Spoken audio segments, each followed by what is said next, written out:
விருதுநகர் கோழி குருமா செய்முறை.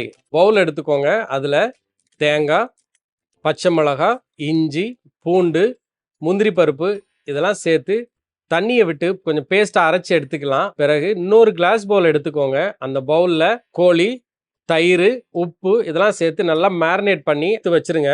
மண்சட்டி எடுத்துக்கலாம். அந்த மண்சட்டி நல்லா சூடானதுக்கு பிறகு எண்ணெய், நெய் விட்டுருங்க. அந்த நெய்யும் நல்லா சூடானதுக்கு பிறகு பட்டை, கிராம்பு, ஏலக்காய், ஜாதிக்காய், கடப்பாசி இதெல்லாம் சேர்த்து நல்லா வதக்கி எடுத்துருங்க.